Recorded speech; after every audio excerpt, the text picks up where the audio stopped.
अच्छा, निफ्टी जिस तरह से दिख रहा है आई थिंक ओवरऑल जो स्ट्रक्चर है थोड़ा सा वीकर साइड पर है, पर मेरे हिसाब से यहाँ पर आई थिंक ये जो पीस है इसकी जो डीप करेक्शन है उसकी पॉसिबिलिटी यहाँ पर बन जाती है। पर मैं अभी के लिए अगर लेवल की बात करें तो एक 19,180 एक इस नंबर पे फोकस कर रहा हूँ, विच मीन्स ये एक की लेवल की तरह मैं ट्रीट कर रहा हूँ। मैं देखने वाला हूँ कि आने वाले वीक में स्पेशली जो नेक्स्ट 15 डेज़ हैं उसमें इस नंबर को किस तरह से हम रिएक्ट करते हैं, इसके नीचे ज़्यादातर हम सस्टेन करते हैं या फिर इसको वायलेट करने की कोशिश करते हैं। क्योंकि मुझे ऐसा लगता है कि अगर हमने ये नंबर यहाँ पर वायलेट कर लिया तो मोस्ट प्रॉब्ली जिस तरह से डेली स्ट्रक्चर दिख रहा है और इंटरनल स्ट्रक्चर दिख रहा है टेक्निकली ये करेक्शन ही है। अब करेक्शन का बस फिगर आउट ये करना है कि करेक्शन का जो कंप्लीशन पॉइंट है वो कहाँ पर आएगा। करेक्शन का जो कंप्लीशन पॉइंट है क्या वो डीप लेवल पर आएगा या शैलो पर आएगा। अगर शैलो पर आएगा तो उस केस में हमने 19,180 पर रियली फोकस करना है। सो इस लेवल के हिसाब से हम लोग फर्दर प्लान करेंगे। इन डेप्थ तो जो होगा वो प्रीमियम ग्रुप या जो अपना ग्रुप है वहाँ पर मैं अपडेट करूँगा। बट फिलहाल के लिए इस सेशन में हम लोग डिस्कस कर देंगे ओवरऑल हमने इस वीक निफ्टी को किस तरह से एनालाइज करा है, किस तरह से अपडेट्स दी हैं, ताकि ट्रेडर्स जो हैं मार्केट को एक जो सेंस होता है मार्केट का कि किस तरह से एंटिसिपेशन हो सकती है। जैसे फॉर एग्जांपल आप लोग ट्रेड करते हैं मार्केट में, लेकिन जैसे कि आज का ये पूरा का पूरा स्ट्रक्चर किस तरह से डेवलप हुआ है, अगर ये आपको कल बता दिया जाए कि यहाँ पर ये लेवल है, ये स्ट्रक्चर है और इन वेव्स पर फोकस किया जा सकता है, तो फिर आप उसका किस तरह से यूटिलाइजेशन कर सकते हैं ये आपको पता होना चाहिए, या फिर आप जानते हैं कि उस इन्फॉर्मेशन का किस तरह से यूटिलाइजेशन हो सकता है। जैसे for an reference I think आज है 27 अक्टूबर। कल के अपडेट की बात करें तो कल ये निफ्टी का अपडेट है जिसमें एक स्ट्रक्चर और लेवल्स डिस्कस करें हैं। ये कल डिस्कस किया है। यहाँ पे स्नैपशॉट आप देखो 26 अक्टूबर एंड 10:02 पर जो एंटिसिपेशन है और लेवल्स के साथ ये स्नैपशॉट है, और मार्केट का आउटकम आप देख लो। आई थिंक लेवल्स ये जो लेवल हैं ये तो आज के हैं, तो लेवल्स को आप अवॉइड कीजिएगा। एक मिनट आज का भी स्नैपशॉट मैं आपको दिखा दूँ। सो आज का स्नैपशॉट इस तरह से हमने डिस्कस करा था 18,978। टेक्निकली यही लेवल जो है वो एज ए सपोर्ट हम ट्रीट कर रहे थे। और ये स्नैपशॉट देख रहे हो कल वाले में ये जो वेव देख रहे हो डैश डैश डैश वाली, उस पर फोकस था। तो जो आज की वेव है वो हम कल डिस्कस कर रहे थे, बस उसका आज का जो लेवल था वो थोड़ा सा मूव कर गया था। कल का जो सपोर्ट हम रेफरेंस के लिए देख रहे थे 984, ये एक सपोर्ट निकल कर आ रहा था, पर जो कि आज के मार्केट के हिसाब से क्योंकि गैप अप हुआ था ना, तो उस वजह से क्या है चेंज हो गया था। तो 984 की जगह वो कुछ पॉइंट नीचे आ गया था, तो 18,978 ये लेवल अपडेट किया था। और जो सिनारियोज हैं या एंटिसिपेशन है वो इस तरह से आज के मार्केट में निफ्टी पर अपडेट करें।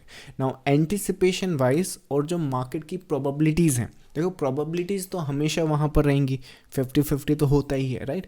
पर कौन कौन से पैटर्न्स वहाँ पे बन सकते हैं, कौन सी वेव्स वहाँ पे बन सकती हैं, जैसे कि किस वेव पर आपको फोकस करना चाहिए। अगर आप यहाँ पर लेट्स से फॉर एग्जांपल अगर आप सेल कर रहे हो ये वाला पीस, तो आपको मालूम होना चाहिए कि ये जो सेल है या ये जो वेव है इसका जो एंड पॉइंट है वो यहाँ कहीं पर आ सकता है। तो जस्ट इन केस अगर आप ऐसा कुछ देख रहे हो तो उसको किस तरह से मैनेज किया जा सकता है, या फिर अगर ये मार्केट प्रिंट कर रहा है तो कौन कौन सी वेव्स वहाँ पर ली जा सकती हैं, ये सभी कुछ हम लोग लाइव मार्केट में डिस्कस करते हैं निफ्टी का। सो 27 अक्टूबर का है, आई थिंक मंडे से स्टार्ट करते हैं। मंडे को था 23 अक्टूबर, ये मंडे का एक स्नैपशॉट है। अच्छा, यहाँ पर जो स्नैपशॉट है इसमें नोटिस करना है ये बहुत इम्पॉर्टेंट लेवल था ये वाला। सो 19,519 अगर हम ये लेवल होल्ड करते, या फिर ये एक रेफरेंस से हमने डिस्कस करा है, ये जिस तरह से स्ट्रक्चर डेवलप हुआ है वो तो वेल एंड गुड है कि चलो ब्रेक करा तो सेल कर दिया, वेल एंड गुड। बट जो क्रूशल नंबर है और स्ट्रक्चर कहाँ पर चेंज हो सकता है ये सभी कुछ हमने डिस्कस करा है इस लाइव सेशन में। अगेन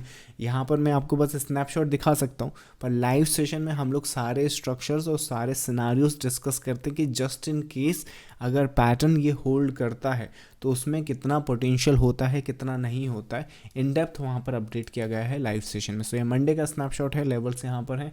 मंडे के बाद ट्यूसडे अपना छुट्टी था, तो 23 के बाद सीधा चलते हैं 25 पर। 25 पर जो सिनारियोज थे यहाँ पर देखो, इस वेव की जो कंप्लीशन थी वो हमने आइडेंटिफाई करी थी कि जो कंप्लीशन पॉइंट है वो यहाँ पर बन चुका है। तो सिनारियोज वाइज जो सेल सेटअप्स हैं या बाई सेटअप्स हैं लिमिटेड हैं इस रेंज में, और ब्रेकआउट पर फोकस कर सकते हैं। ये ड्रॉप्ड ये जो डेप्थ है इस वेव की वो काफ़ी अच्छी वहाँ पर मिली थी। सो सिनारीज वाइज 274 ब्रेकआउट नंबर वहाँ पर निकल कर आया था।